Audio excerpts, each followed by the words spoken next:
एक चक्कर लगाने के ऊपर हमें यह समझ आई है कि 22,000 ब्यूरोक्रेट जिन्होंने दोहरी सिटीजनशिप ली हुई है, उनका अगर एहतसाब नहीं होना, उन करप्ट लोगों का एहतसाब नहीं होना जिन्होंने गैर कानूनी हाउसिंग सोसाइटियाँ बनवाई, यहाँ पे बनने की इजाज़त दी और वो पैसा बाहर ले गए, तो फिर ये सारे प्रोग्राम्स का या इन सारी बातों का कोई फ़ायदा नहीं है। ये अपना सिर्फ हमें ढकोसला है। लेकिन अभी जब हमने रोकी थी किश्ती, तो ये किश्ती चलाने वाला जो मछेरा है, ये हमें बता रहा था किश्तीबान कि यहाँ पे ड्रेजिंग करने वाली कुछ मशीनें हैं, रेत निकालने वाली, उन्होंने बड़ी अंत मचाई है। कह रहे कि जी वो ये सोसाइटीज़ के लिए ना 200 फुट इस पानी के अंदर से रेत निकाली है। नईम साहब क्या बता रहे हैं? असल में ये तो बहुत पुराना एक जुल्म है इन दरियाओं के साथ कि यहाँ से जो है ठेके दिए जाते हैं, जिसको पंदी भी कहते हैं। और ये पूरे रावी दरिया नहीं, तमाम दरियाओं में ये मामला, और रावी में सबसे ज़्यादा ये मामला है कि यहाँ से जो है वो रेत निकाल के और दरिया में जो है वो सैकड़ों फीट गहरे खड्डे डाल दिए जाते हैं और वो रेत जो है वो बेच दी जाती है। तो उसकी वजह से भी इसकी जो गहराई है, इसका जो बेड है वो मुतासर होता है। और इससे सबसे बढ़कर जो सूरत हाल हमें समझ आई, खौफनाक एक, जिसको आपने कहा कि कुदरत के साथ जो है ना वो मतक्का लगाना है और कुदरत का मुकाबला करना खुदा ना खास्ता। तो ये जो अंदर जो एक रिहाइश बनाई गई हैं, अंदर जो सोसाइटीज़ बनाई गई हैं, वहाँ से ही ज़्यादा नुकसान की अभी तक इतलात आ रही हैं। अदरवाइज़ रावी की सूरत हाल अभी तक जो है वो काबू में है। मगर आज रात को अगर रेला आता है और इसके बाद 3 सितंबर तक मुबशर साहब एक बारिश के नए स्पेल की भी पेशन गोई है। अगर ये बारिश इंडिया में दोबारा होती है अगले 3-4 रोज़, तो फिर सूरत हाल बेकाबू हो जाएगी। अभी तक 2,20,000 क्यूसेक रावी से गुजरा है और इससे कबल माजी में 5,76,000 क्यूसेक गुजर चुका है, जैसे मैंने पहले। अच्छा, ये जो बात कह रहे हैं ना, ये जो मलाह कह रहे हैं कि 200 फुट गहरी वो निकालते हैं, ये आपसे गुजारिश करूँ, ये जो रूडा का प्रोजेक्ट जिन लोगों ने दिया था ना, वो ये कह रहे थे कि पानी को हम दरिया को गहरा कर देंगे, इतना जैसा रिवर थेम्स गहरा है। रिवर थेम्स जो है वो बहुत गहरा है, मतलब उसकी गहराई जो है वो नापना कहाँ जाते हैं, शिप चलते हैं वहाँ पे। तो कह रहे हैं हम उसको इतना गहरा कर देंगे ताकि पानी बाहर ना आ सके। ये उनका एक आर्गूमेंट था। अच्छा, लेकिन रिवर थेम्स में और रावी में बड़ा फ़र्क है। रिवर थेम्स जो आपने देखा ही है, वो लंदन के गिर्द जो घूमता है, उसके टोटल घूमने का जो एरिया है वो मेरा ख्याल मुश्किल 4 या 5 किलोमीटर होगा, और उसकी जो चौड़ाई है वो 700 मीटर है। यहाँ पर तो भाई 1.5 2 किलोमीटर, 3 किलोमीटर का पार्ट है।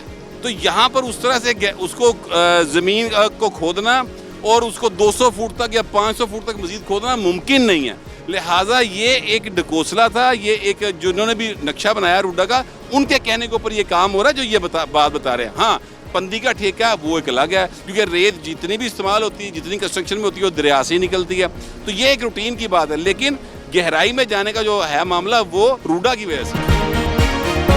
तो अब समझ ये आ रही है कि जिन लोगों ने गैर कानूनी तौर पे, गैर कानूनी मैं कहूँगा, जिन्होंने बाहर की नेशनलिटियाँ ले ली, बाबुओं ने, या PR ले ली, ख्वाजा आसिफ ने निशानदेही भी की, तो उनके ऊपर तो कोई एक्शन नहीं हो रहा। ये सारी सोसाइटियाँ जो हैं इन लोगों की और सियासतदानों की वजह से हुआ है ना सर। ये जो अभी मामला हो रहा है और जितना नुकसान हो रहा है, ये गौहर बट ने बड़ी अच्छी बात की थी शुरू में कि ये भी उतने दिन ही है, जितने दिन ये नुकसान हो रहा है यहाँ पे। जैसे वो जो है ना खबर अब चली गई, किसी गहरे कुएं में चली गई, किसी कब्रिस्तान में चली गई। जो ख्वाजा आसिफ ने बात की थी कि ब्यूरोक्रेट्स जो हैं उनकी पुर्तगाल में जो है वो जायदादें हैं, वो 22,000 ब्यूरोक्रेट्स कहाँ चले गए। अब ये जितने लोगों ने, जितने महकमों ने ये NOCs दिए, जिन्होंने ये इजाज़तें दी, जिन्होंने ये परमिशंस दी, जिन्होंने जो है ना ये हटदर्मी की, और वो जो हुक्मरान थे, और ये रूडा का मामला जो है ये PTI की हुकूमत में भी बड़ा उठाया गया। और मगर बदकिस्मती से इमरान खान ने जो है ना चंद सियासतदानों के साथ और चंद हाउसिंग सोसाइटियों के मालकान के साथ लड़ाई ज़रूर की, मगर वो लड़ाई की अपने चंद जो है वो 9 रत्नों को नवाजने के लिए, जिसमें मलिक रियाज शामिल हैं और जिसमें और 2-3 नाम थे। गौहर एजाज भी रूडा का ठेका लेना चाहते थे, वो भी उम्मीदवार थे, मगर उनकी हुकूमत चली गई। मगर रूडा जो है वो, मेरा ख्याल है कि इन दरियाओं का कातिल प्रोजेक्ट है और इसी तरह इसके अंदर जो सोसाइटियां बनाई गई हैं उनके मालकान के खिलाफ कार्रवाई होनी चाहिए, उनको जो एनओसी देते रहे उनके खिलाफ कार्रवाई होनी चाहिए, जो नक्शे अप्रूव करते रहे उनके खिलाफ, और जो हुक्मरान, मैं कहता हूँ एक मवेशी मरे या एक इंसान की मौत वाक़या हो, ये जो है कत्ल के मुकदमात जो हैं उनके खिलाफ दायर होने चाहिए, उनके खिलाफ दर्ज होना चाहिए जिन्होंने ये इजाज़तें दी और ये प्रोजेक्ट यहाँ पे बनाए गए। ये हम फर्खाबाद से गुजर रहे हैं, अभी ये फर्खाबाद का इलाका है, यहाँ पे सूरत हाल इतनी ख़राब है, ये जो है वो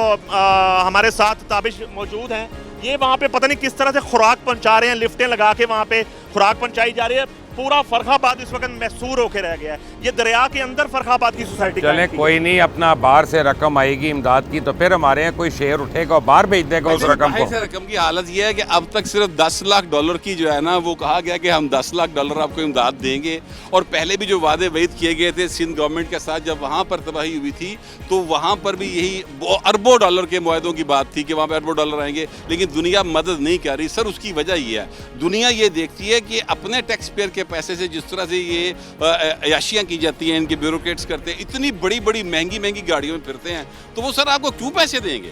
आप ये बात समझे ना, वो कहते हैं हमारे टैक्स पेयर के पैसे, आप उन पैसों से हमें बताते हैं अभी बहुत गुर्बत है, बहुत हालात ख़राब हैं, और ख़ुद आपकी लिविंग स्टैंडर्ड जो है वो आसमान पे गए हुए हैं। तो लिहाजा फिर दुनिया चीज़ों को इस तरह से देखती है। हमें अपनी दो अमली ख़त्म करनी होगी। मुबशर साहब बाइट से कोई नहीं आएगा और ना ही हमें किसी की उम्मीद पर बैठना चाहिए। इतना हब्स है कि बैठे बैठे ही देख के पसीने से क्या हाल हो रहा है सबका, तो बेचारे पानी के बीच में हैं, वहाँ पे ना ग़िज़ा है ना पीने का पानी है, और बच्चे हैं, प्रेग्नेंट औरतें होंगी, कोई स्पेशल चाइल्ड होंगे, वहाँ अद्वियात अब चाहिए, वबाई अमराज फूटेंगे यहाँ पे। इन लोगों का क्या बनेगा?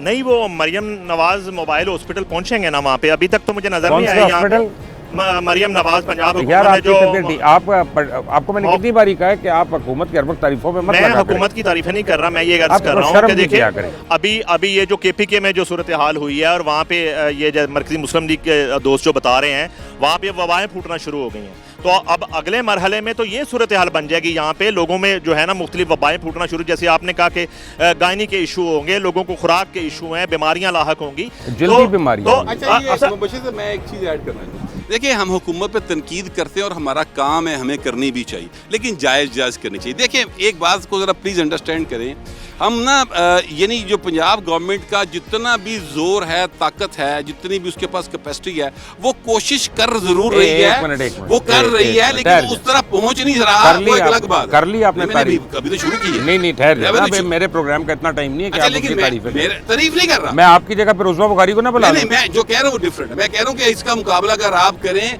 KP गवर्नमेंट के साथ तो आपको यहाँ पर बहुत ज्यादा बेहतरी नजर आएगी। वजह यह है कि हर जगह का आपस का मुकाबला होना है, अपने आप से मुकाबला होना है, उसका किसी दूसरे से नहीं होना। और सच्ची बात यह है कि मुझे बताएं ना, आपको हुकूमत कहाँ नजर आ रही है? चले मुझे बताएं। नहीं ये जो डबल 1 डबल 2 खड़ी है, हुकूमत ही खड़ी है सर, वो यहीं पे खड़ी है ना। हाँ। लेकिन आगे आगे जहाँ पे लोग महसूर हैं, अब वहाँ पर तो हम गए नहीं है ना, वो भी नहीं गए, ठीक है ना, इतना ना बोले। हाँ वो भी नहीं गए हैं। आपको यहाँ पे कोई हेलीकॉप्टर्स नजर आ रहे हैं पंजाब के? नहीं वो हेलीकॉप्टर आपको यहाँ पे टू एंड फ्रो कोई एम्बुलेंसेज बोट्स पे नज़र आ रही हैं? आपको मरियम नवाज अस्पतालों के कहीं ना कहीं कोई अब नज़र आ रहे हैं शाखसाना? देखें हुकूमत जो है, हुकूमत की प्रायोरिटी ये थी कि वो जापान और थाईलैंड में शॉपिंग ट्रिप से आई हैं, सॉरी दौरे से आई हैं, तो फ़ौरन वो चांगला गली चली गई हैं। यहाँ पे रुकना गवारा नहीं किया उन्होंने। वो तो जब यहाँ पे लोगों के मरने की, बेयार मददगार होने की खबर आई है तो मैडम थोड़ी सी एक्टिव हो गई, ठीक है ना, आई हैं। फैक्ट ये नहीं है, फैक्ट ये है कि इसमें से काफ़ी आफत है जिसको हम अवॉइड कर सकते थे। देखें कुदरत से नहीं हम अल्लाह रहम करे शिकायत कर सकते, हम कुदरत के आगे नहीं खड़े हो सकते, लेकिन जो इंसानी बेहिसी और बेदर्दी की वजह से हुआ है, चले आपने खुद रूडा की निशानदेही की है, तो अब आपकी चीफ मिनिस्टर को चाहिए कि जिसने उसके ऊपर साइन किया है उसको आए ना पाबंद सलासल करे। अच्छा मैंने आपको पहले ये गुजारिश की कि सुप्रीम कोर्ट ऑफ पाकिस्तान के एक ऑर्डर के नतीजे में सारा कुछ हुआ है। तो अभी मैं देखे ना वो जज साहबान जहाँ वो रिटायर हो गए, यार उनको भी सजा मिले। चीफ मिनिस्टर साहब कुछ नहीं करेंगी इसलिए कि रूडा जो है ना उसको उनके अपने प्यारों ने कैरी कर लिया है, उनके अपने प्यारे शामिल हो गए हैं, इस वक्त रूडा की जो बागडोर है वो किसके हाथ में ये है? डर नहीं वो कि कभी कभी अल्लाह को भी प्यारा होना है, किसके उसका हाथ नहीं में? ख्याल। वो उनके यार तैनू सबर बड़े के तू सानू किश्ती ਨੂੰ उड़ा के रहेगा। उनके जो है वो बड़े एक ते तू इन्ना खाया ना कर मोटा, तू इन्ना हैगा अपना ਉਹਦੇ बाद किश्ती डोल रही है। तो वो कैसे एक्शन लेंगी? उनकी कबीनाओं में शामिल हैं इन सोसाइटियों के मालकान और इनके सारे कर्ता धर्ता, वो